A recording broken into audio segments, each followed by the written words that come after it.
საღამოშვიდობისა დღის მთავარ თემებს ეთუნე ინსპირველი გაგაცნობთ. Elime gideceğiz. Abi siz bakı yarabiliyor. სკანდალური აუდიო ჩანაწერი ყოფილი და მოქმედი მაღალჩინოსნების ბიზნესი აჭარაში და შიდა სახელმწიფო გარჩევები.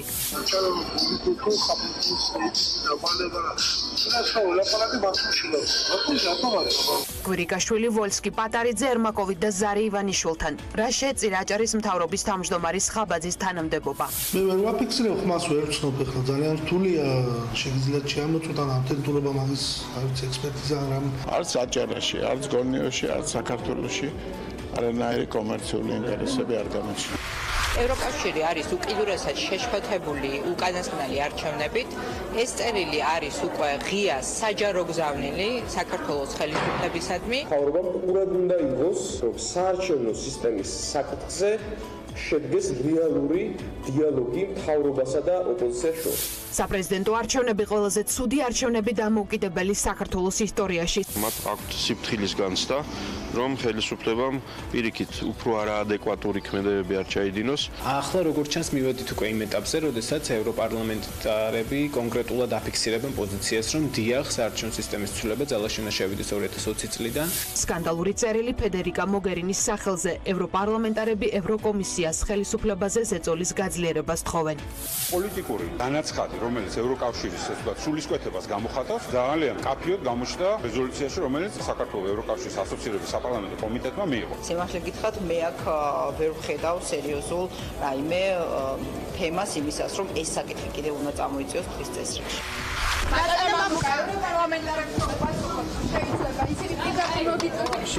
კერზაიას საქმეზე მიღებულ წერილზე პრემიერი დუმს. ეს ნიშნავს რომ ისინი შეშფოთებულები არიან და შესაბამისად პროკურატურას უკვე მხოლოდ და მხოლოდ ერთი გზა გადარჩენიათ. 8 წუთში მიღებული გადაწყვეტილება და პოლიტიკური ანგარიშსწორება ინსპექტირება როგორც სადამსჯელო ინსტრუმენტი. კერზაიას საქმე ეს არის ერთგვარი პოლიტიკური ანგარიშსწორება, საერთაშორისო თანამეგობრობაც ადასტურებს. ია კერზაიას ტრაგიკული შემთხვევა კვლელობა პირდაპირ გეტყვით არის ის დამოკლეს მახვილი ქართული ოცნების თავზე გახარია არის თავი და ბოლო ამ ტრაგედიისა. რატომ დაატოვებინეს თანამდებობა აჭარის მთავრობის ყოფილ თავმჯდომარეს და ოცნების რომელ მაღალჩინოსნებს ჰქონდათ ბიზნეს ინტერესები აჭარაში თავმჯდომარმა სკანდალური აუდიო ჩანაწერი მოიპოვა. აუდიო მასალაში სკანდალურ დეტალებზე არჩილ ხაბაძე საუბრობს ჩანაწერს ორი ფიგურანტი ხავს, ერთი უცნობი პიროვნება და მეორე არჩილ ხაბაძე, რომელიც ამ დროისთვის ქართული ოცნების მოქმედი დეპუტატია, რომელიც ერთ-ერთ არაოფიციალურ შეხვედრაზე განიხილავს საკითხს, ვის რა ბიზნეს ინტერესები ჰქონდა აჭარაში და რატომ მოხდა თანამდებობის დატოვება. რომელიც იმ დროისთვის პოლიტიკურ საქმიანობას არ და ხაბაძეს რეიტინგი დაუწუნა გიორგი კვირიკაშვილის სახელით შეუთვალა, რომ აჭარას ახალი სისხლი სჭირდება და ჩანაცვლება საჭიროებდა. ხაბაძეს ეჭვი აქვს, რომ ამ ყველაფრის უკან, ანუ მისი თანამდებობიდან წასვლაში, მისი შემცვლელი ზურა პატარიძის ხელისურებია. რას ამბობს ფარულ ჩანაწერებზე არჩილ ხაბაძე, რომელმაც დღეს სწორედ პირველისგან გაიგო, რომ იწერდნენ და რა ბიზნეს ინტერესები ჰქონდა აჭარაში. გიავალსკის ანა ახალაია გვეტყვის. ტელეკომპანია პირველის მიერ მოპოვებულ სკანდალურ ჩანაწერს ორი ფიგურანტი ყავს, ერთ-ერთი როგორც ჩვენ უკვე აღნიშნე აჭარის მთავრობის ყოფილი თავმჯდომარე და ახლა უკვე ოცნების მოქმედი დეპუტატი არჩილ ხაბაძეა. არჩილ ხაბაძე აღნიშნულ სკანდალურ ჩანაწერში ახსენებს ბიძინა ივანიშვილს, გიორგი კვირიკაშვილს, გია ვოლსკს, პატარიძეს, ტრიპოვსკის და ამბობს, რომ ეს არიან ის ადამიანები, რომელთაც ჰქონდათ გარკვეული ინტერესები აჭარაში. უფრო კონკრეტულად რას ყვება არჩილ ხაბაძე დეტალებს ჩვენი სიუჟეტიდან შეითხოვთ. ივანიშვილი, კვირიკაშვილი, ვოლსკი, პატარაძე და ერმაკოვი ეს ყოფილი და მოქმედი მაღალჩინოსნების გვარებია, რომელიც ტევ პირველის მიერ მოპოვებულ ჩანაწერში ფიგურირებს. სკანდალური აუდიო მასალის მთავარი ფიგურანტი აჭარის მთავრობის ყოფილი თავმჯდომარე და ახლა უკვე ოცნების მოქმედი დეპუტატი არჩილ ხაბაძეა. ხაბაძე ერთ-ერთ არაოფიციალურ შეხვედრაზე ჩანაწერის მეორე ფიგურანტს უყვება, რა ბიზნეს ინტერესები ჰქონდათ ყოფილ პრემიერ კვირიკაშვილს და პარლამენტის ვიცე-სპიკერს აჭარაში.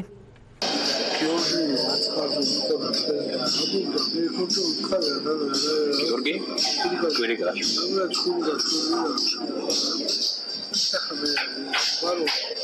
რა იყო ხემბი არის ი ბოლოს შეხვედრა იყო და შეუყარა ბოლოს შეხვედრა შეგვიძლია ვერდო შაბათის გაბახოდა და სიტუაციაში ამის გამო არის რაღაცა ჩაჩო დღემდე არის მიზეზი რა უნდა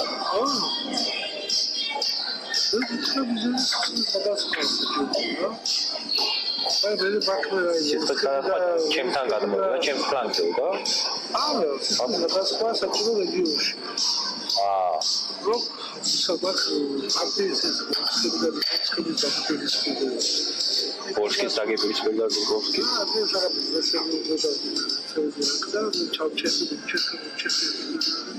არ უკეთებდი და ის პარკი მაგისარა რომელიც იყო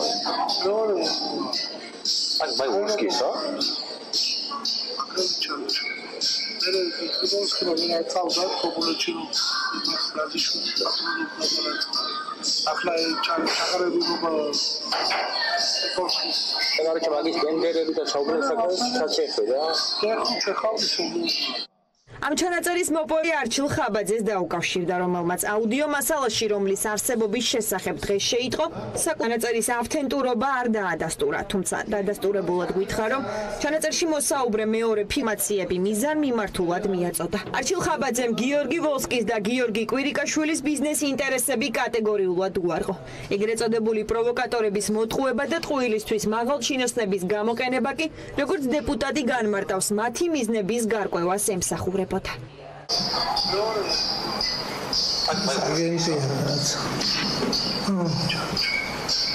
ვერ ვაფიქსირებ ხმას ვერ ვცნობ. მე ვერ ვიხსენებ. ხმა თქვენი არ არის.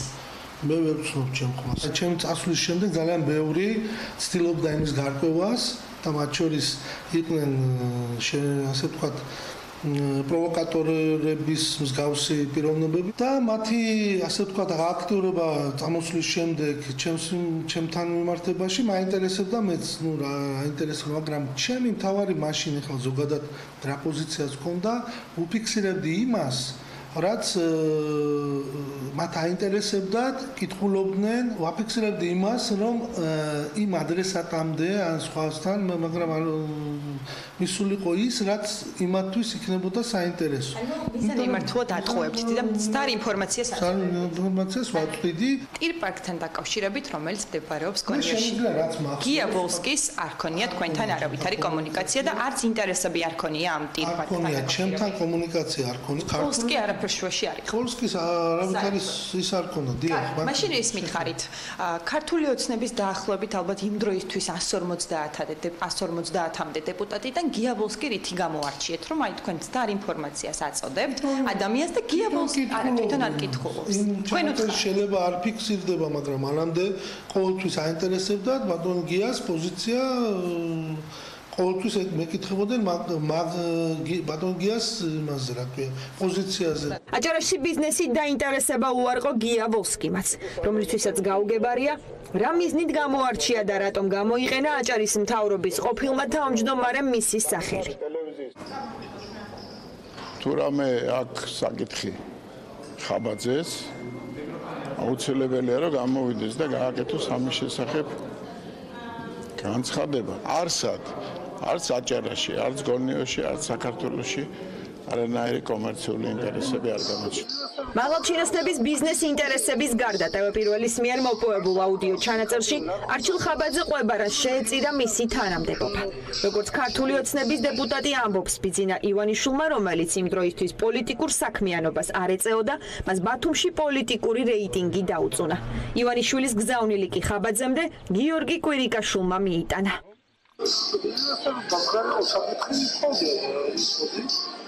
არ დაგავს, ეხლა რა ხონდა მოდი. მე გიორგისთან ვთქვი, ჩვენ ფაქტობრივად აჭარო პოლიტიკურ ხაბაძის დავალება. შეიძლება ლაპარაკი ბათუმში და ბათუმში რატომ არის ნორმალური და კონსიდერაციაში დავალება. თუმცა მაგონ შეგვიძლია გერმანკოსკიდან მილიონერები გადაარიცხული ყველა საქმეში. რეალობა სახელზე, აბა ზედაერში და ხელმოწერში და კომუნიკაციაში ნორმალური. საქმეა ბათუმში ბათუმი თავარიაო და ეს იყო ისაო. დასამ გამართა ეფექტურობა ხდება ჩაზე ეს სხვა ეს მოარდა. რატომ იყო აჭარის მთავრობის თავმჯდომარე პოლიტიკიდან წასულ ივანიშვილთან ანგარიშვალდებული, რომ გადაწყვეტილებები შეეთანხმებინა. არჩილ ხაბაძე გვპასუხობს, რომ ყოფილი პრემიერი ქართული ოცნების უცვლელი ლიდერია. იყო მაშინ ბიძინა ივანიშვილი, რატომ დაურეკეთ? არა, მე პირველ რიგში უნდა დავაფიქსირო ის, რომ მის პერიოდში მოხდა ჩემი დანიშვნა, მის პრემიერობის დროს, ასევე ის არის ქართული ოცნების დამფუძნებელი და ჩვენი ლიდერი და ყოველთვის იყო ეს ჩვენი ლიდერი, მე კიდევ ერთხელ ვამბობ სხვა საკითხებზე. არა, პოლიტიკაში არ იყო, მაშინაც ის თქვენი ლიდერი იყო. ჩემთვის ყოველთვის კი არა, პარტიის ლიდერი იყო და დამფუძნებელია. აჭარის მთავრობის თავმჯდომარემ არჩილ ხაბაძემ თანამდებობა მოულოდნელად 2016 წლის 6 ივლისს დატოვა, თუმცა ამავე წელს საპარლამენტო არჩევნების წყალობით პარლამენტში ქართული ოცნების დეპუტატთა რიგებში ჩაირიცხა. ოფიციალური მიზეზით ხაბაძის წასვლა სწორედ არჩევნებში მონაწილეობა იყო. ამ სკანდალური აუდიო ჩანაწერის მოპოვების შემდეგ ჩვენ ვესაუბრეთ აჭარის მთავრობის მოქმედ თავმჯდომარეს თორნიკე რიჟვაძეს, რომელსაც ვკითხეთ, ჰქონდა თუ არა მას ინფორმაცია თუ რატომ მოუხდა თანამდებობის დატოვება არჩილ ხაბაძეს მოულოდნელად და ასევე დავინტერესდით, იცოდა თუ არა მან, რომ როგორც ხაბაძე ირწმუნება ოცნების ყოფილ და მოქმედ მაღალჩინოსნებს აქვთ ბიზნეს ინტერესები აჭარაში, როგორც თორნიკე რიჟვაძე გვეუბნება, აჭარაში არაფერი უკანონო არ ხდებოდა და არც ხდება.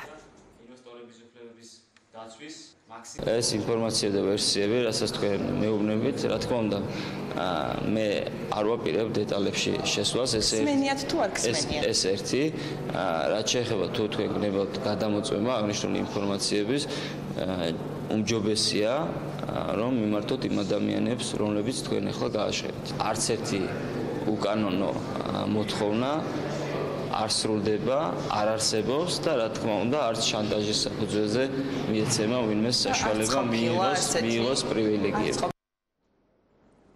სკანდალური ჩანაწერი კი, რომელიც TV პირველში არჩილ გვიანიძემ მოიტანა, არის ქართული ოცნების ახალგაზრდული ფრთის ყოფილი თავმჯდომარე. როგორც გვიანიძემ დღეს TV პირველის ეთერში თოქ-შოუ პოლიტმეტრში ისაუბრა, საგამოძიებო უწყებებს აჭარაში აქვთ კონკრეტული მტკიცებულებები და დოკუმენტები იმასთან დაკავშირებით, თუ როგორ ხდება არაკანონიერი გზით ტენდერების მოგება და ასევე ქრთამის აღება აჭარის მოქმედი მაღალჩინოსნების მხრიდან, როგორც არჩილ გვიანიძე ამბობს, მას დაუკავშირდა აჭარის ძალოვანი უწყების წარმომადგენელიც დაინტერესდა მის მიერ გაკეთებული განცხადებებით, თუმცა ჯერჯერობით არცეთ ფაქტთან დაკავშირებით შესაბამისი რეაგირება არ მომხდარა. ივანიშვილის ქვეყანაში არსებული დევს კონკრეტული ფაქტები კორუფციაზე, რაზეც რეაგირება არ ხდება. მაგალითად, შემიძლია მოგიყვანოთ ერთი ფაქტი. ბათუმის წინამორბედ მერზე და ვიცემერზე ბათუმის პროკურატურაში დევს დასაბუთებული გამოძიებული კორუფციაზე თემა. კი ბატონო, დევს დოკუმენტები ოფიციალურად დადასტურებულია შესაბამის არაერთ სამსახურში. სხვადასხვა პიროვნებებს დევს კორუფციაზე დადასტურებული საბუთები. რაზეც რეაგირება ვერ ხდება. სხვათა შორის მე სანამ ამ პროცესს დავიწყებდი, მე გავაკეთე ბრიფინგი 10 დღის წინ, ჟურნალისტები ალბათ ეს ბრიფინგი საზოგადოება მიხილა, სადაც მოუწოდე ხელისუფლებას, რომ ქვეყანაში არის მაღალი დონის კორუფცია და დევს კონკრეტული ფაქტები სხვადასხვა უწყებებში და მიეცით რეაგირება. წინააღმდეგ შემთხვევაში მე დავიწყებ გასაჯაროებას და დაუნდობელ ბრძოლას ამ ხალხის მიმართ. ამ ჩემი ბრიფინგის მერე სხვათა შორის დამიკავშირდა ბათუმის ანტიკორუფციული სამსახურის უფროსი. მე მარტივი პასუხი გავეცი. ჯერ რაც გაგვთ დადასტურებული, რაც გიდევთ ოფიციალურად, ჯერ იმაზე გააკეთეთ რეაგირება და შემდეგ ვისაუბროთ ახალ ფაქტებზე. მე კიდევ ერთხელ გეტყვით, რომ ტელეკომპანია პირველის ეთერში გავიდა სკანდალური აუდიო ჩანაწერი, სადაც ფიგურირებს აჭარის მთავრობის ყოფილი თავმჯდომარე არჩილ ხაბაძე, რომელიც ყვება, რომ ოცნების ყოფილ და მოქმედ მაღალჩინოსნებს აჭარაში აქვთ კონკრეტული ბიზნეს ინტერესები, ჯერჯერობით უცნობია, რომელიმე საგამოძიებო უწყება ამ მასალის ეთერში გასვლის შემდეგ ჩათვლის თუ არა საჭიროდ, რომ საქმეზე გამოძიება უნდა დაიწყოს. ანა ახალაია საუბრობდა პირდაპირ ეთერში. ევროპარლამენტის 6 პარტიის 11 დეპუტატი ზუგდიდის მეექვსე საჯარო სკოლის დირექტორის იაკ ერზაიას გარდაცვალების საქმის როლ და საფუძვლიან გამოძიებას ითხოვს წერილი პრემიერის სახელზე გამოიგზავნა. გაგზავნილი მიიღო ევროკავშირის საგარეო საქმეთა უსაფრთხოების პოლიტიკის უმაღლესმა წარმომადგენელმა და ევროკომისიის ვიცე-პრეზიდენტმა ფედერიკა მოგერინი. ევროპარლამენტის შეფასებით ამ საქმის სრულფასოვანი გამოძიება ქვეყნის დემოკრატიული განვითარებისათვის მნიშვნელოვანია. სწორედ ამ კონტექსტში ევროპარლამენტის დეპუტატები იხსენებენ ეუთოს დასკვნას კონკრეტულ ციტატას, რომ არჩევნების დროს ხდებოდა ადმინისტრაციული რესურსების გამოყენება. ევროპარლამენტარების მიერ პრემიერისთვის მიწერილ წერილს პოლიტიკოსები და მესამე სექტორი აფასებს. პრემიერი დუმს ოპოზიციის თქმით კი ის, რომ კერზაიას მიმართ ხელისუფლებამ პოლიტიკური ანგარიშწორება განახორციელა, ცნობილია ბრიუსელისთვისაც. წერილის შინაარს აფასებს სკოლის გარდაცვლილი დირექტორის შვილიც. უპრეცედენტო ურთიერთობა ევროპარლამენტსა და საქართველოს მთავრობას შორის. ევროპარლამენტის 11-მა გავლენიანმა დეპუტატმა მამუკა ბახტაძეს წერილი გაუგზავნა. პრემიერ-მინისტრს ევროპარლამენტარები იაკ ერზაიას საქმის დაუყოვნებლივ და საფუძვლიანი გამოძიებისკენ მოუწოდებენ და ზუგდიდის მეექვსე სკოლის დირექტორზე შესაძლო პოლიტიკურ ზეწოლაზე მიუთითებენ. პრემიერისთვის მიწერილ წერილში ევროპარლამენტარები აღნიშნავენ, რომ საპრეზიდენტო არჩევნების წინ განათლების სამინისტრო ინსპექტირების მექანიზმი სავარაუდოდ სადამსჯელო დანიშნულებით გამოიყენა. ველით დაუყოვნებლივ და საფუძვლიან გამოძიებას პოლიტიკური ზეწოლის საქმეზე, რომელიც ეხება ზუგდიდის მეექვსე საჯარო სკოლის დირექტორ იაკ ერზაიას. ჩვენთვის ცნობილია, რომ ის გარდაცვალებამდე მან საჯაროდ განაცხადა და სახალხო დამცველსაც აცნობა, რომ მასზე ინტენსიურად ხორციელდებოდა ზეწოლა არჩევნებში ჩართვის მოთხოვნით. სკანდალურ წერილზე იმ სამინისტროს, რომელმაც საპრეზიდენტო არჩევნების წინ ზუგდიდის მეექვსე სკოლაში ინსპექტირება ჩაატარა, დღეს განცხადება არ გაუვრცელებია. პრემიერ-მინისტრმა კი ჟურნალისტების კითხვებს თავი აარიდა.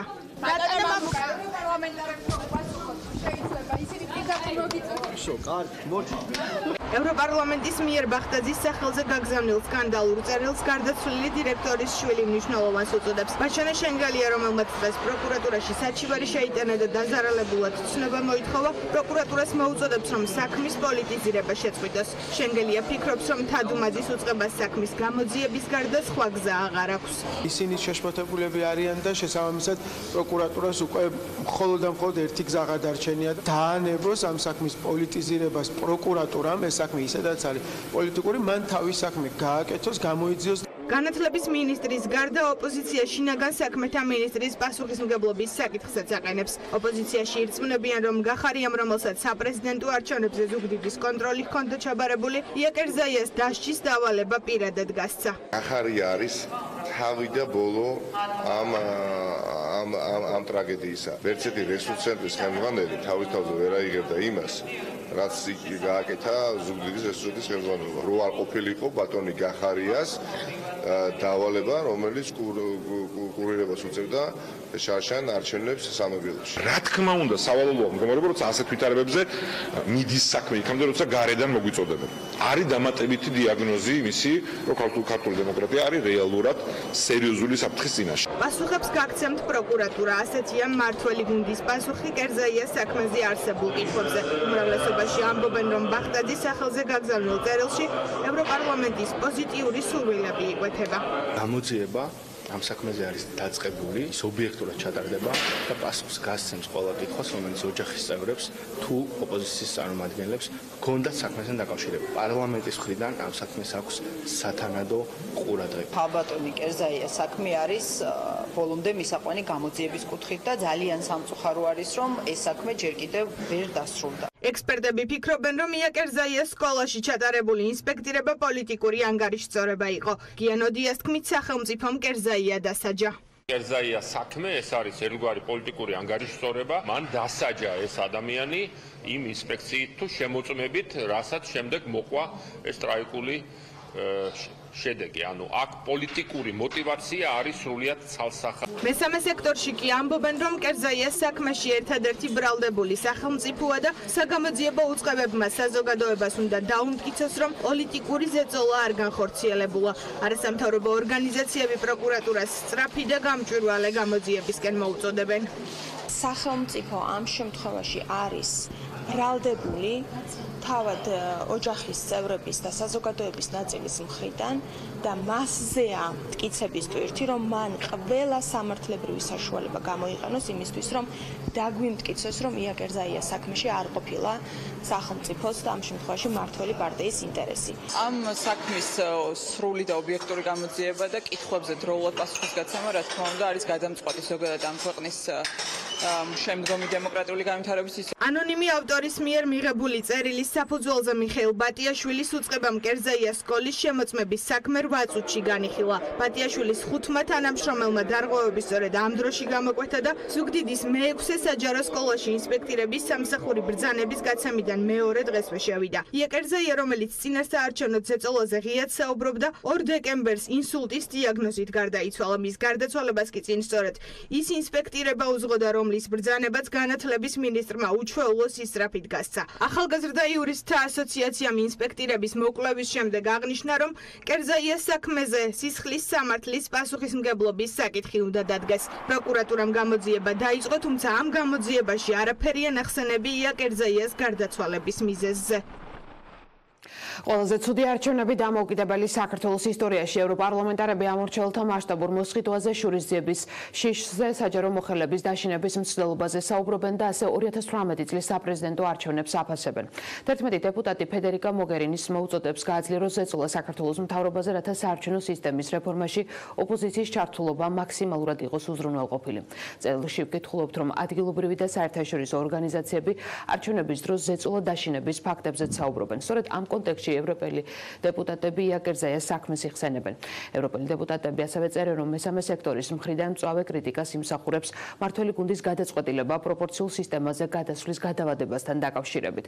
ყველა ოპოზიციური პარტია და გავლენიანი არასამთავრობო მოუწოდებს მთავრობას ამ საკითხზე კომპრომისის მიაღწიოს. კრიტიკის საპასუხოდ მმართველ გუნდში ამბობენ, რომ 2020 წლიდან პროპორციულ სისტემაზე გადასვლის გადაწყვეტილებას მხარი ოპოზიციამ არ დაუჭირა. დღეს ამ საკითხზე საუბარს ოცნება დაგვიანებულს უწოდებს. ოპოზიციაში კი წერილს ღია გზავნილს უწოდებენ, რომ თუ მმართველი გუნდი ოპოზიციის და მესამე სექტორის საარჩევნო გარემოსთან დაკავშირებულ თვალისწინებს, მაშინ ევროკავშირის საქართველოს ურთიერთობები ჩიხში შევა. 2018 წლის საპრეზიდენტო არჩევნები, როგორც ყველაზე ცუდი არჩევნები 90-იანი წლების შემდეგ. ამომრჩეველთა მასშტაბური მოსყიდვა, შურისძიების შიში, საჯარო მოხელების დაშინების მცდელობა. 11 ევროპარლამენტარი 2018 წლის საპრეზიდენტო არჩევნების შეფასებას 1991 წლიდან მოყოლებული ყველაზე კრიტიკულს უწოდებს. ევროპელი დეპუტატები ფედერიკა მოგერინის მოუწოდებენ გააძლიეროს ზეწოლა საქართველოს მთავრობაზე, რათა საარჩევნო სისტემის რეფორმაში ოპოზიციის ჩართულობა მაქსიმალურად იყოს უზრუნველყოფილი და 2024 წლამდე არჩევნები პროპორციული სისტემით 2020 წელს ჩატარდეს. 2018 წლის არჩევნებზე გამოიკვეთა ამომრჩევლის მოსყიდვა ხმების მოსაგროვებლად და საჯარო სექტორში დასაქმებულებზე ზეწოლის არაერთი ფაქტი. არაერთი სადამკვირვებლო ორგანიზაციის დასკვნაში ვკითხულობთ, რომ საქართველოსთვის პრობლემაა შერეული საარჩევნო სისტემა, რაც სისტემური პრობლემისადმი მიდრეკილებას წარმოქმნის. საარჩევნო სისტემის პროპორციულზე 2024 წლიდან გადასვლამ ყველა დაინტერესებული პირის კრიტიკა გამოიწვია. მოგიწოდებთ, რომ მოახდინოთ ზეწოლა საქართველოს ხელისუფლებაზე, რათა წარიმართოს ოპოზიციასთან მოლაპარაკებები. სკანდალური წერილი და კრიტიკა ევროპელი პარტნიორების მხრიდან, რომელსაც მმართველი გუნდი არ გაითვალისწინებს. ნაციონალური მოძრაობის მოკავშირე ევროპელი დეპუტატები ან დაინტერესებული პირები. ასე მოიხსენიებს არჩილ თალაკვაძე 11 ევროპარლამენტარს და მათგან კრიტიკული შეფასება არ უყვირს. მმართველი გუნდი არც იმას უარყოფს, რომ პარლამენტში ისეთი 115 დეპუტატი არ მოიძებნება, რომელიც საკონსტიტუციო ცვლილებებს მხარს დაუჭერს და საარჩევნო სისტემას 2020 წლისთვის შეცვლის. ჩვენ არ უნდა გაგვიკვირდეს, რომ ის ევროპარლამენტარები, რომელიც ერთ ალიანსში არიან ნაციონალურ მოძრაობასთან და პოლიტიკური ასე ვთქვათ შეთანხმებას გულისხმობ, არიან ასეთი დეპუტატებიც ევროპარლამენტში, აკეთებენ განცხადებებს, რომელზეც მათ ასე ვთქვათ ინფორმაცია თუ მოთხოვნა თუ თანამშრომლობა აქვს ნაციონალურ მოძრაობასთან, ასე რომ აქ ვფიქრობ, ეს არის ჩვეულებრივი პოლიტიკური პროცესი, ჩვენ გვაქვს ჩვენი პოზიცია და გვაქვს ჩვენი გადაწყვეტილება უკვე მიღებული ამ საკითხთან დაკავშირებით. ვინც ფიქრობს, რომ პროპორციული არჩევნებით შეიძლება უკეთესი მდგომარეობა დადგეს, მე ვფიქრობ, რომ ან განზრახ, ან გაუთვითცნობიერებლად მოგვიწოდებს იმისაკენ, რომ საქართველოში შეიქმნა კრიზისი. ქართული ოცნება ოპოზიციას თავის დროზე საარჩევნო სისტემის შესახებ მოლაპარაკებებზე უარის თქმაში ადანაშაულებს, ოპოზიცია კი მათ ცრუ ინფორმაციის გავრცელებაში. გიგა ბოკერია ამბობს, რომ სკანდალურ წერილს ხელს არაერთი პოლიტიკური ჯგუფის წარმომადგენელი აწერს. ოპოზიცია საარჩევნო სისტემის შეცვლის აუცილებლობაზე საუბრობს და არ გამორიცხავს, რომ ევროპარლამენტარების მოწოდების შეუსრულებლობის შემთხვევაში საქართველოს და ევროკავშირის მომავალი ჩიხში შევიდეს. ყველა მსგავს გზავნილს ძალიან დიდი ყურადღებით უნდა მოეკიდოს ნებისმიერი ხელისუფლება. ევროკავშირი არის უკიდურესად შეშფოთებული უკანასკნელი არჩევნებით. შემდეგი საპარლამენტო არჩევნები სავარაუდოდ ჩიხში შეიყვანს საქართველოს და ევროკავშირის მომავალს. თავარი მოთხოვნა არის, რომ ყველა მიიჩნევს, რომ პროპორციული სისტემა არის კარგი საქართველოსთვის და ხელისუფლებას მოუწოდებენ, ცოტა ალბათ მოგერინეს, რომ ხელისუფლებას მოუწოდოს. რომ დიალოგი მაინც იყოს ამაზე და ხელისუფლება და ქართული ოცნება ივანიშვილის გუნდი ამაზე უტიფრად აცხადებენ უარს და აი ამ რაღაც სისულელებს და ისტორიის გადაწერას ეწევიან, რომ ვითომ ოპოზიცია პროდესმე თქვა რეალურ დიალოგზე უარი. ცივილური მსოფლიო კონსენსუსამდე მივიდა, ქართული ოცნება კი ვერა. ექსპერტებიც პროპორციული სისტემის მნიშვნელობაზე საუბრობენ. მათი თქმით, არსებული საარჩევნო სისტემა ხელისუფლებას არჩევნების გაყალბებაში ეხმარება. კონსენსუსი შედგა რეალურად თელ და ცივილურ მსოფლიოში, რომ საქართველოს ჭირდება პროპორციული არჩევნები, იმიტომ რომ მაჟორიტარები აძლევს ნებისმიერ ხელისუფლებას ძალიან დიდ ფორას, ძალიან დიდ უპირატესობას და ეხმარება მას გაყალბებაში. ეს ფაქტობრივად არის კიდევ ერთი დადასტურება იმ ზოგადი მოსაზრებისა, რომ საქართველოს დემოკრატიისთვის გაცილებით უკეთესი იქნება პროპორციული არჩევნები უკვე 2020 წელს.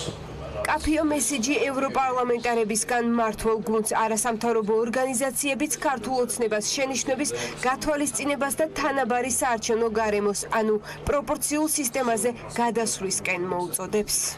მივედით უკვე იმ ეტაპზე, როდესაც ევროპარლამენტარები კონკრეტულად აფიქსირებენ პოზიციას, რომ დიახ, საარჩევნო სისტემის ცვლილება ძალაშენა შევიდეს 2020 წლიდან. ასოცირების ხელშეკრულების თუ თავისუფალი ვაჭრობის ხელშეკრულების ფარგლებში სხვადასხვა რეფორმების გატარება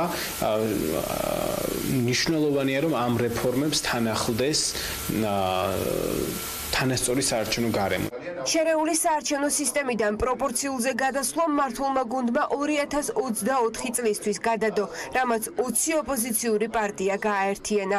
ახლა გაერთიანებული ოპოზიცია მილიონ ხელმოწერას აგროვებს, რომ საზოგადოების მხარდაჭერით საკონსტიტუციო ცვლილება მოითხოვოს. მათი მოთხოვნა კი აქტიურ ფაზაში საპრეზიდენტო არჩევნების შემდეგ შევიდა, როცა ეუთოს სადამკვირვებლო მისიამ არჩევნების საბოლოო ანგარიში დაწერა, რომ დაკვირვების დროს ბევრი მნიშვნელოვანი ნაკლოვანებები გამოიკვეთა, მათ შორის ამომრჩევლის დაშინების, საჯარო მოხელეებზე ზეწოლის ან ხმების ყიდვის ფაქტები. ტაიმერი ჩართულია, ეკაბესელია ულტიმატუმს ძალაში ტოვებს და ხელისუფლებას ერთვიან ვადას აძლევს. ოცნებიდან წასული ლიდერის თანამოაზრეები კი ფიქრობენ, რომ პირადი ცხოვრების კადრების გამოჩენით ხელისუფლებას ოპონენტებზე ფსიქოლოგიური ზეწოლის განხორციელება სურს. დეპუტატის პირადი ცხოვრების სამსახურ კადრებს სოციალურ ქსელში ისევ ავრცელებენ. ამჯერად ვიდეო კადრები არასამთავრობო ორგანიზაცია ძლიერი ერთიანი საქართველოს წევრმა მიიღო, ფაქტიკის სამართალდამცველებს შეატყობინა. ეკაბესელიას პირადი ცხოვრების კადრები დღეს ინტერნეტში მეოთხედ გავრცელდა. თავად დეპუტატი პროცესის შეფასებას ერთ თვეში აპირებს.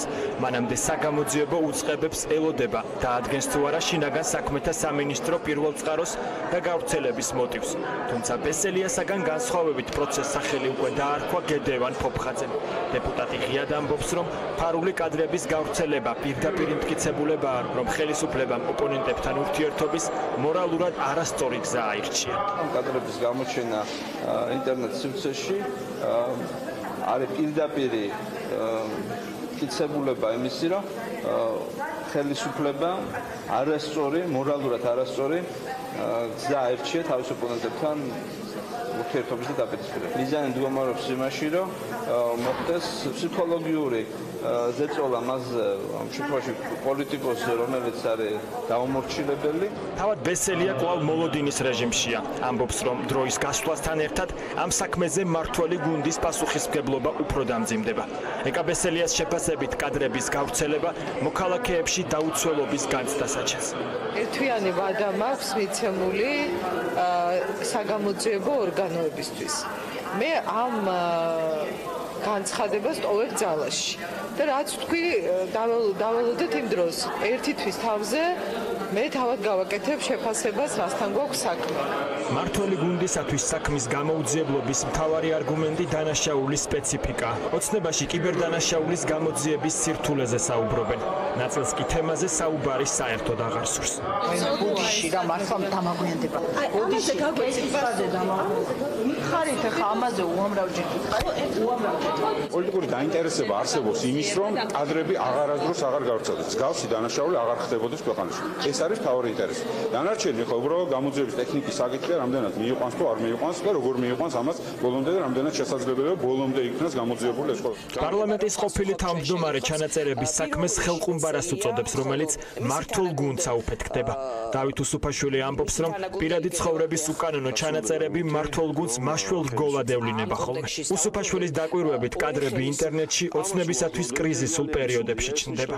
ყუმბარა, რომელიც შექმნა სააკაშვილმა და მისმა გუნდმა, ამ ხელყუმბარას მოკიდა ხელისუფლებამ, ის ამას ვერ გაუმკლავდა და ეს ყუმბარა ხელში აუფეთქდება. უკვე უახლოვდებით იმ ვითარებას, როდესაც ადამიანები იწყებენ თვითგადარჩენაზე ფიქრს და თვითგადარჩენაზე ფიქრისას აკეთებენ ძალიან ბევრ რამეს, მათ შორის ჩვენ ზოგი რამ ვიხილეთ 2012 წლის საარჩევნო კამპანიის დროს, სწორედ წინა ხელისუფლების წარმომადგენლები საკუთარი თავის გადასარჩენად ზოგ ინფორმაციას აჟონინებდნენ, ზოგ დოკუმენტებს და ასე შემდეგ და ბევრი რამ ამას უახლოვდებით, ეს ძალიან ცუდია, ეს ნიშნავს იმას, რომ ქვეყანა კვლავ სადღაც უკან იქნება გადატყორცნილი გარკვეული პერიოდით. საგამოძიებო უწყებების მხრიდან გამოძიების ილუზიის შექმნაზე საუბრობენ მესამე სექტორში. არასამთავრობოები პირველ წყაროს დადგენას და დასჯას მოითხოვენ. შესაძლოა ამ ბრძოლამ ერთგვარი ილუზიის სახე მიიღოს, ვინაიდან მთავარი და მნიშვნელოვანი ვინც დაიწყო ეს პროცესი, აუცილებლად უნდა იყოს პასუხისმგებაში მიცემული. სანამ ეს თემა აქტუალურია ამ ფორმით ამ ქვეყანაში, რა თქმა უნდა, ჩვენ არ ველოდებით რაიმე სერიოზულ ნაბიჯებს წინსვლის და განვითარების მიმართულებით. ინტერნეტში პოლიტიკოსის პირადი ცხოვრების ჩანაწერები დღეს მეოთხედ გავრცელდა. პირადი ცხოვრების ხელყოფის ბრალდებით სამართალდამცავებმა 19 პირი დააკავეს. ყველა მათგანმა საპატიმრო გირაოს სანაცვლოდ დატოვა. ინტერნეტში გამავრცელებლების გარდა გამოძიებას ამ დრომდე არ უთქვამს, ვინ გააკეთა ფარული ჩანაწერები და ვინ არის გავრცელების პირველწყარო. ბიზნესის მფარველობა და თანამდებობის საკუთარი მიზნებისთვის გამოყენება. ფონდი ღია საზოგადოება საქართველოს კვლევით ირკვევა, რომ მოსახლეობის დიდი ნაწილი თვლის, რომ თანამდებობის პირები გავლენებს ბიზნესის მფარველობისთვის იყენებენ. ასევე გამოკითხულთა უმრავლესობის აზრით, თუ ბიზნესმენი ოპოზიციას დააფინანსებს, საქმიანობაში პრობლემები შეექმნება. ამასთან გამოკითხულთა 77% დარწმუნებულია, რომ მინისტრები ბიზნეს საქმიანობას ეწევიან. მთავრობის გარდა კვლევის საკითხი იყო ნდობა ინსტიტუციების მიმართ. კვლევის მიხედვით პატრიარქს სამჯერ მეტი ნდობა აქვს ვიდრე საპატრიარქოს. ნახოთ რა წერია და ვინ როგორ აფასებს კვლევას. კორუფციის მაღალი დონე ქვეყანაში და თანამდებობების პირადი სარგებლობისთვის გამოყენება. ასეთია საზოგადოების განწყობა დღეს ქვეყანაში არსებულ დემოკრატიის ხარისხზე. CRRC-ის კვლევის მიხედვით, რომელიც ფონდ ღია საზოგადოების დაფინანსებით ჩატარდა, გამოკითხულთა 78% თვლის, რომ მთავრობის წევრების დიდ ნაწილს საკუთარი ბიზნესი აქვს და თანამდებობებს ამ ბიზნესის მფარველობისთვის იყენებს. კრიტიკულ სოციალურ კვლევას მესამე სექტორში ხელისუფლების სარკეში ჩახედვას ადარებენ. სულხან სალაძე ამბობს, რომ კორუფციის მაჩვენებელი ქვეყანაში მაღალია. მართულ გუნდს კი ფაქტების გამოძიების პრობლემა აქვს. კვლევა დეტალურად ჩაშლილი სხვადასხვა კომპონენტების მიხედვით, არა მხოლოდ მარტო თქვა ნდობის ან ნდობის ნაწილში სხვა თემატურ ნაწილებში ძალიან საყურადღებო ტენდენციებზე საუბრობს, მათ შორის პოლიტიკური პარტიების მიმართ, მათ შორის საზოგადოებრივი მაუწყებლის მიმართ, მათ შორის კორუფციასთან დაკავშირებულ საკითხებზე რეალურად ამ ტიპის კვლევები უნდა იყოს საშუალება, რომ ხელისუფლება, საზოგადოება, მედია, არასამთავრობო სექტორი თუ სხვები ყველა ჩაახედოს იმ სარკეში, რასაც სამწუხაროდ ხშირად არ იხედებიან. ჩვენ ხედავთ მოსახლეობა როგორ აფასებს პოლიტიკის, საჯარო მმართველობის, დიდი ფულის და ბიზნესების ურთიერთ კავშირებს, რაც რა თქმა უნდა ზოგადად მოსახლეობის ნდობაზე და განწყობაზე მიმდინარე პოლიტიკურ პროცესებთან და პოლიტიკურ ელიტასთან დაკავშირებით გავლენას ახდენს. ამიტომ ეს არის შედეგები, რომელზეც სერიოზული მუშაობა უნდა გაგრძელდეს და ხელისუფლებამ ამ კვლევის შედეგები, რომელიც დემოკრატიის ხარისხს უკავშირდება პირველ რიგში ამ ქვეყანაში, უნდა მიიღოს, რა თქმა უნდა, მხედველობაში. ხელისუფლების სისუსტესა და მორყეულ სისტემაზე საუბრობს გია ხუხაშვილი. ექსპერტი თვლის, რომ თუ სახელმწიფოს მხრიდან არსებული პრობლემების გამოსწორების პოლიტიკური ნება არ იქნება, ელიტური კორუფცია კიდევ უფრო განვითარდება. ხუხაშვილის თქმით, ამ ეტაპზე მთავრობას პირადი სარგებლის ხარჯზე სისტემური ცვლილებები არ უნდა. კორუფციის რისკები რო გაზრდილია, ბოლო წლებში ეს უეჭველია, რა თქმა უნდა, და ეს იმდენად ხელისუფლების პოლიტიკურ ნებაზე კი არ საუბრობს, ხელისუფლების სისუსტეზე ლაპარაკობს და ანტიკორუფციული ღონისძიებების ესე რომ ვთქვათ, სისუსტეზე, არაეფექტურობაზე. Ну, გარდა ამისა, სისტემა მთლიანობაში მორყეულია. ანუ არ არის პოლიტიკური ნება იმის, რომ საზოგადოების ნდობა მოიპოვონ? და მათ არა, საზოგადოების ნდობის მოპოვება უნდათ, მაგრამ არა საკუთარი ინტერესების ხარჯზე. ოპოზიცია ამბობს, რომ დღეს კორუფცია და პოლიტიკა მჭიდროდ არის ერთმანეთთან დაკავშირებული. ხელისუფლებაში ყოფნა კი ფულის კეთებას გულისხმობს. ევროპული საქართველოს წევრი ოთარ კახიძე კორუფციის მაღალ მაჩვენებელზე საუბრობს და მაგალითად ანაკლიის კონსორციუმი და TBC ბანკის საქმე მოჰყავს. ეს კვლევა ასახავს იმ რეალობას, რომელიც არსებობს სამწუხაროდ ქვეყანაში. კორუფცია და პოლიტიკა არის მჭიდროდ დაკავშირებული ქართული ოცნების პირობებში. ხელისუფლებაში ყოფნა ასოცირდება რასთან? ერთ-ერთ რამასთან, ფულის კეთებასთან. და ისევ, იმიტომ არიან დეპუტატების დიდი ნაწილი პარლამენტში, რომ ბლოკირება გაუწიონ საკუთარ ბიზნესს ერთი, მეორე კვლევაში არის ასევე მაღალი მაჩვენებელი და ხალხი ამბობს, რომ თუ კი ოპოზიციურ პარტიას რომელიმე ბიზნესმენი ხარჯს დაუჭერს, ეს არის მისთვის საფრთხის მატარებელი, ეს არის რეალური სარკე ეს კვლევა იმ ყველაფრისა, რაც ქვეყანაში ხდება. TBC ბანკის საქმე რო ავიღოთ, სადაც ყველა სახელმწიფო ინსტიტუტი არის დარაზმული კონკრეტულად ბიზნესმენის შესავიწროებლად მისი დისკრედიტაციისთვის, ამასაც უკან რა თქმა უნდა კონკრეტული ბიზნეს ინტერესები, კონკრეტული პორტის ინტერესი დგას, ასევე ივანიშვილის, ჩხარტიშვილის სხვების, ანუ პრაქტიკულად ივანიშვილიდან დაწყებული მერიის და გამგეობის და საკრებულოს თანამშრომლობით დამთავრებული მთელი ვერტიკალი არის ბიზნეს ინტერესებში კორუფციულად გარეული, თორედ ამას უნდა დაუსვათ წერტილი და აქ არის უკვე გამოწვევა, რაც ამ კვლევაში ჩანს პოლიტიკური პარტიების მიმართ უნდობლობა. ოპოზიციის ბრალდებისა და საზოგადოების განწყობების მიუხედავად უმრავლესობა თანამდებობის პირების ქონების აღრიცხვის გამჭირვალობაზე საუბრობს. არჩილ თალაკვაძე ირწმუნება, რომ კორუფციის ფაქტებზე მმართველი გუნდი საკმაოდ მკაცრად რეაგირებს. გამოკითხულთა თითქმის ნახევარი ერთგვარ კავშირს ასე თქვათ ხედავს თანამდებობაზე ყოფ პირებსა და ბიზნეს შორის. ეს მეტწილად ალბათ განპირობებულია იმით, რომ კორუფციის თითოეულ ფაქტთან დაკავშირებით ხდება რეაგირება ჩვენი ხელისუფლების პირობებში. ეს საჯაროა და მედიაც ამას აშუქებს, სწორედ ჩვენი ხელისუფლების პირობებში დეკლარაციების წარდგენასთან ერთად დაინერგა მისი შემოწმების და შეფასების მექანიზმის. უნდობლობა პოლიტიკური პარტიების მიმართ ეს კიდევ ერთი საკითხია. გამოკითხულთა 55% თვლის, რომ სახელმწიფოს არ ყავს არც ერთი პოლიტიკური პარტია, რომელიც ქვეყანაში არსებულ პრობლემებს მოაგვარებს. სიარა არსის კვლევის ერთ-ერთი ორგანიზატორი ამბობს, რომ დღეს პოლიტიკურ პარტიებსა და საზოგადოებას შორის დიდი უფსკრულია. დიდი პრობლემა ჩემი აზრით არის ნდობის ნაკლებობა ზოგადად პოლიტიკური სისტემის მიმართ, ანუ როგორც კვლევა აჩვენებს, პოლიტიკურ პარტიების მიმართ და მთელი რიგი ინსტიტუტების მიმართ მოსახლეობის ნდობა დაბალია.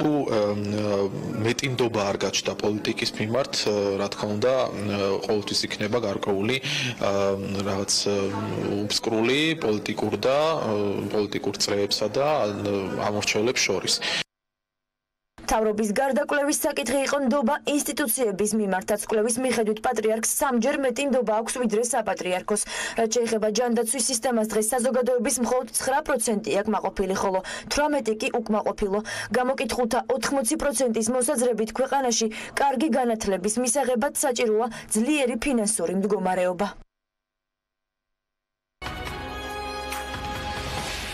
კვლევაში, რომელიც ორგანიზაცია CRC-მ ფონდღია საზოგადოების დაფინანსებით ჩაატარა, სულ 1786-მა რესპონდენტმა მიიღო მონაწილეობა. გამოკითხვები 16 ნოემბერს დაიწყო და 27-ში დასრულდა. ორგანიზაციაში ამბობენ, რომ მომდევნო სოციალური გამოკითხვა საქართველოში დემოკრატიის შეფასებასთან დაკავშირებით მაისის ბოლოს გახდება საზოგადოებისთვის ცნობილი. ბოლო სამთვეში სამშენებლო სამუშაოებზე გარდაცვლილი 8 ადამიანი შეჯერდა თუ არა სამუშაოები იმ ობიექტებზე, სადაც ბოლო დროს უბედური შემთხვევები მოხდა და რა ქმედითი ნაბიჯები უნდა გადაიდგას იმისთვის, რომ შრომის უსაფრთხოების ნორმები მაქსიმალურად იყოს დაცული. პირველი დაინტერესდა არის თუ არა დალუქულის სამშენებლო ობიექტები, სადაც უბედური შემთხვევები მოხდა. ირკვევა, რომ ტერიტორიაზე სამუშაოები მიმდინარეობს, თუმცა თანამშრომელთა ინფორმაციით დალუქულია კონკრეტულად ის ობიექტები, სადაც უშუალოდ უბედური შემთხვევა მოხდა. ობიექტების კონტროლის შრომის მუზეუმის ინსპექტირებას ევალება, სადაც ამბობენ, რომ სამშენებლო სამუშაოებს ინსპექტორები პერმანენტულად აწარმოებენ და დარღვევის დაფიქსირების შემთხვევაში სამშენებლო კომპანიებს აჯარიმებენ.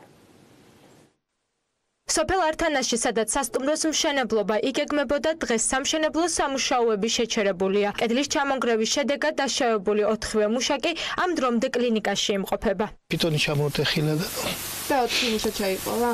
არა, მუშები მაღლა იდგნენ. და მაღლა გადმოცივდნენ ისინი. კვლევების შედეგად ერთ-ერთ პაციენტთან საჭირო გახდა ოპერაციული ჩარევა. ოპერაციის შემდეგ მოთავსებული არის ინტენსიურ განყოფილებაში, გადის მკურნალობას. მდგომარეობა სტაბილურია. ამ ობიექტზე 2 კვირის წინ სამშენებლო სამუშაოების შესრულების დროს 2 მუშა გარდაიცვალა. დღეს ობიექტი დალუქული არ არის. ტერიტორიაზე კვლავ მიმდინარეობს სამუშაოები, თუმცა როგორც თავად მუშები ამბობენ, იმ მაღალსართულიან კორპუსზე, საიდანაც 2 ადამიანი გადმოვარდა, სამუშაოები შეჩერებულია. სამუშაოები მიმდინარეობს ხო ადგილზე როგორც? აბა იქ ანუ შეჩერებულია. ეს შარტავას 31 ნომერია. თებერვალში 40 წლის მამაკაცის სამუშაოების შესრულების დროს ლიფტის შახტაში ჩავარდა და გარდაიცვალა. დაცვის თანამშრომლები გვეუბნებიან, რომ ობიექტი დალუქულია და სამუშაოები არ მიმდინარეობს, თუმცა ჩვენმა კამერამ სამშენებლო სამუშაოების მიმდინარეობის პროცესი დააფიქსირა. მიუხედავად ამისა, დაცვამ გვითხრა, რომ მუშები ტერიტორიას მხოლოდ ასუფთავებდნენ. არ არიან მუშები, არა, ესენ ზოგი ალაგი, ზოგი უსაფრთხოებაში თვითონ გახანდი სამუშაოებია. ვინ უწევს ზედამხედველობას სამშენებლო ობიექტებს, მას შემდეგ რაც იქ სამუშაოები შეჩერებულია. შრომის ინსპექტირების ხელმძღვანელი გვეუბნება, რომ ობიექტებზე კონტროლი პერმანენტულად მიმდინარეობს. დარღვევის შემთხვევაში კი სამშენებლო კომპანიები ჯარიმდებიან. მონიტორინგს ზოგადად ვახორციელებთ ჩვენ. განსაზღვრულია, რომ კალენდარული წლის განმავლობაში ერთხელ ხდება შემოწმება და შემდგომ უკვე გადამოწმების მიზნით, როდესაც ვახდენთ ინსპექტირებას 1 სექტემბრიდან დღეღამის ნებისმიერ დროს მოხდება შემოწმება კომპანიების. პროფკავშირებში ამბობენ, რომ სამშენებლო ობიექტებზე მომხდარი უბედური შემთხვევების მიზეზები კომპლექსურია. თავარ პრობლემას კი მათი თქმით კონტროლის მკაცრი მექანიზმის არარსებობა წარმოადგენს. არის მთელი რიგი დარღვევები შრომის უსაფრთხოების კუთხით, კონკრეტულად არ არის განსაზღვრული, ვინ არის პასუხისმგებელი. ყველა მშენებლობაზე დამსაქმებელი ვალდებულია ყავდეს შრომის უსაფრთხოებაზე პასუხისმგებელი პირი. ბოლო 3 თვის განმავლობაში სამშენებლო სამუშაოების შესრულების დროს სავარაუდოდ უსაფრთხოების ნორმების დარღვევამ 8 ადამიანის სიცოცხლე იმსხვერპლა. ყველა ფაქტზე გამოძიება 240 მუხლით დაიწყო. სახალხო დამცველის ანგარიშით კი ირკვევა, რომ 2018 წელს ამ მუხლით მიმდინარე საქმეების უმეტესობა კონკრეტული შედეგის გარეშე შეწყდა. გახდა თუ არა 23 აღსაზრდელის მოწამვლის მიზეზი საკვებიან სასმელი წყალი შეკითხვაზე პასუხი სავარაუდოდ 4-5 დღეში გახდება ცნობილი მას შემდეგ, რაც რუსეთის ეროვნული სააგენტოს სპეციალისტები მუშაობას დაასრულებენ. ბაღში სასწავლო სააღმზრდელო პროცესის შეწყვეტილია, შინაგან საქმეთა სამინისტრომ გამოძიება დაიწყო. ბუშეტის ბაგაბაღის თანამშრომლები გამომძიებლების კითხვებს 3 საათის განმავლობაში პასუხობდნენ. ბაგაბაღის მენეჯერი ამბობს, რომ კითხვები ძირითადად აღსაზრდელთა რაციონს შეეხებოდა და კონკრეტულად იმ საკვებს, რომელიც აღსაზრდელებმა ბოლოს კლინიკაში გადაყვანამდე მიიღეს. პოლიციის შენობაში გამოიკითხა ბაღის მზარეულიც. რაც შეეხება აღსაზრდელებს, 13 მათგანი უკვე სახლში გაეწერა, 10 კი კვლავ კლინიკაში რჩება. ხელიღამე გვეღვიძა ბავშვების ხელი გვეჭირა ხელში და ვითვლიდით პულს. თელავის მუნიციპალიტეტის სოფელ ბუშეტის ბაგაბაღის აღსაზრდელების მშობლები ბავშვების მოწამვლაზე პასუხისმგებლობას როგორც თანამშრომლებს, ასევე იმ კომპანიებს აკისრებენ, რომლებიც ბაღებს საკვებით ამარაგებენ. მშობლები ბავშვების მძიმე ინტოქსიკაციას საკვებ პროდუქტებს უკავშირებენ. მათი ვარაუდით საჭმელი, რომელიც მცირეწლოვანებმა ბაგაბაღში მიიღეს, შემოწმებული არ იყო. ყველა უმკაცრესად უნდა დაისაჯოს. 21 საუკუნეში ცოტა სირცხვილია, რომ გეშინოდეს ბავშვის საბავშვო ბაღში გაშვება. მივედით ჩემი ბავშვის სამოსაყვანად, მაგრამ იქ დამხდა უფრო რთული სიტუაცია, რომ ყველა ბავშვი იყო მოწამლული, ყველა ბავშვს ღებინება ჰქონდა. მიიღეს ჩაი, გარაქი, პეჩენია, ყველი მაკარონთან ჩახეხილი. 10 მცირეწლოვანი თელავის რეფერალური საავადმყოფოდან 24 საათიანი მკურნალობის შემდეგ გაწერეს. ბავშვთა კლინიკაში მოთავსებულ 13 ბავშვი უფრო ხანგრძლივი მკურნალობა დასჭირდა. ექიმების ინფორმაციით, მათი ჯანმრთელობის მდგომარეობა ამ დროისთვის დამაკმაყოფილებელია. მცირეწლოვანებს კლინიკაში მიყვანის დროს მუცლის ძლიერი ტკივილი, პირღებინება და სისუსტე აღენიშნებოდათ. მედიკოსები ამ სიმპტომებს საკვებში არსებულ დაუზუსტებელ მავნე ნივთიერებებს უკავშირებენ.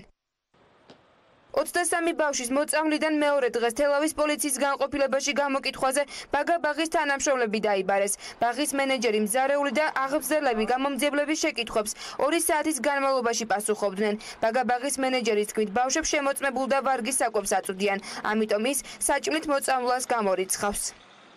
ყვების დროს რა პროდუქტი იქნა გამოყენებული და რა მიირთვეს ბავშვებმა, მაგასთან დაკავშირებით იყო ძირითადად შეკითხვები. ყველა საკვებს ჰქონდა ვადა. თელავის სურსათის ეროვნულ სააგენტოს ამ დრომდე არ აქვს პასუხი კითხვაზე, რა გახდა ბავშვების მოწავლის რეალური მიზეზი. სააგენტოს წარმომადგენლები იმ კვლევის შედეგებს ელოდებიან, რომელიც მომხდარიდან მალევე საკვებ პროდუქტებსა და სასმელ წყალს ჩაუტარეს. მოხდა იმ სურსათის ნიმუშების აღება, რომელიც სურსათით ბავშვებმა მოიხმარეს. სურსათის ეროვნული სააგენტოს მიერ მუდმივ რეჟიმში ხორციელდება ობიექტების შემოწმება. ბაღებში არსებულ მძიმე მდგომარეობაზე საუბრობს თელავის მუნიციპალიტეტის საკრებულოს დეპუტატი. ნაციონალური მოძრაობის წევრის ბაადურ ევაძიშვილის ინფორმაციით, სოფელ ბუშეტის ბაგა ბაღში ბავშვების მოწამვლის შემდეგ თანამშრომლები და ბაღების გაერთიანების წევრები სასწრაფო დახმარების ბრიგადების გამოძახებას თავს არიდებდნენ. მისი თქმით, პროდუქტებს, რომელიც გამოიყენეს, შესაძლოა ვარგისიანობა შემოწმებული არ ჰქონდა. აღნიშნული ბაღის ადმინისტრაცია ეუბნებოდა მშობლებს, რომ სასწრაფოსთვის არ გამოეძახა. ეს ფაქტი მეტყველებს იმას, რომ ეს არის სიბოროტე. ბავშვებზე კი არ ფიქრობენ თავიანთ სკამებზე. ბრალდებებს უარყოფს ბაღების გაერთიანების ხელმძღვანელი. თინათინ ხანჯალიაშვილის განმარტებით, სამედიცინო პერსონალის გამოძახებამდე მომხდარის შესახებ ბავშვების მშობლებს აცნობეს. მისი თქმით, პროდუქტის ვარგისიანობა შემოწმებული იყო. პირიქით ჩვენ სასწრაფოდ დავიწყეთ დარეკვები მშობლებთან პირველ რიგში და შემდეგ თავისთავად ცხადია სასწრაფოშიც დავრეკეთ. აბსოლუტურად ყველა პროდუქტი იყო ვარგისიანი. რა გახდა ბავშვებში მძიმე ინტოქსიკაციის რეალური მიზეზი, ამას საკვები პროდუქტისა და სასმელი წყლის სინჯების ექსპერტიზა დაადგენს. შედეგებს კი სურსათის ეროვნული სააგენტო უახლოეს 2 დღეში გამოაქვეყნებს. არ არის გამორიცხული, რომ ბაგა ბაღის რომელიმე თანამშრომლის პასუხისმგებლობის საკითხიც დადგეს. მავთულ გაყრილი და ერთმანეთზე გადაბმული პატიმრები ბათუმის ციხეში პროტესტის უკიდურეს ფორმას სამამშავდებულმა 5 დღის წინ მიმართა. ადვოკატის ინფორმაციით პატიმრები წყალს, ვენტილაციას, ადეკვატურ სამედიცინო მომსახურებას და წამლებს ითხოვენ. ასევე უსაფრთხოების სამსახურის კონკრეტული თანამშრომლების უხეშ მოქცევას აპროტესტებენ. უფლებადამცველი საკმაოდ მძიმე სურათს აღწერს, საიდანაც ვიგებთ, რომ ბათუმის ციხის ერთ საკანში მყოფი 3 პატიმარი ერთმანეთს მავთულით 30 მარტს გადაება, ერთ-ერთმა მშავდებულმა მავთული ყელშიც გაიყარა. პატიმრების პროტესტს ცოტა ხნის წინ პენიტენციური სამსახური გამოეხმაურა, უწყება ადასტურებს, რომ ბათუმის საშუალო აღსრულების დაწესებულებაში მშავდებულებმა პროტესტის ნიშნად თვითდაზიანება მიიღენეს, თუმცა აქვე განმარტავს, რომ პატიმრებს პროტესტის მიზეზი არ გააჩნიათ და ყველა შესაბამისი პირობა აქვთ შექმნილი.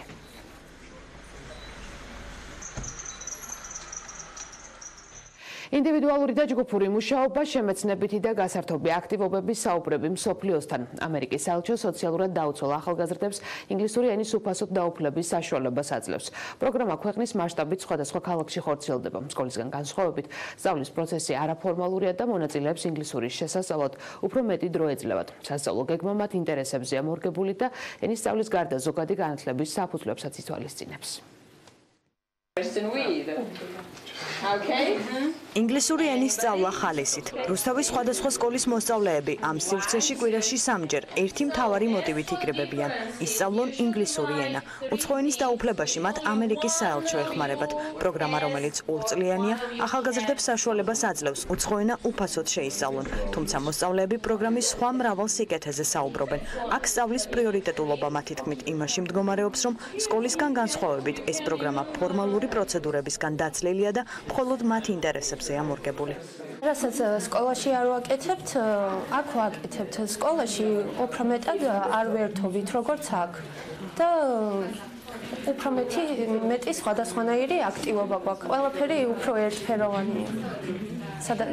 მაგრამ აქ უფრო მრავალფეროვანი. მე ვისწავლე როგორ უნდა ვიმუშაო ჯგუფში და ასევე შევიძინე ძალიან ბევრი კარგი მეგობარი. სკოლაში ზოგადად ის არის, რომ ყველა ბავშვი ვალდებულია, რომ კომუნიკაცია გქონდეს ადამიანებთან, მაგრამ განსხვავებული არის. მაგალითად, რომ მოვედი, არავის არ ვიცნობდი და უფრო მეტი მეგობარი გავუჩინე. ზოგადად მოყოლა არის და უნდა ისწავლო და ნიშნებზე არის და ყველაფერი და აქვს უცხოენად, ნიშნებს არ გიწერენ აქ, იმაზე არ გიწევს ფიქრი, რომ ცუდი ნიშნები გამოყვება და ჩარჩები არ რაღაცა ეგეთი.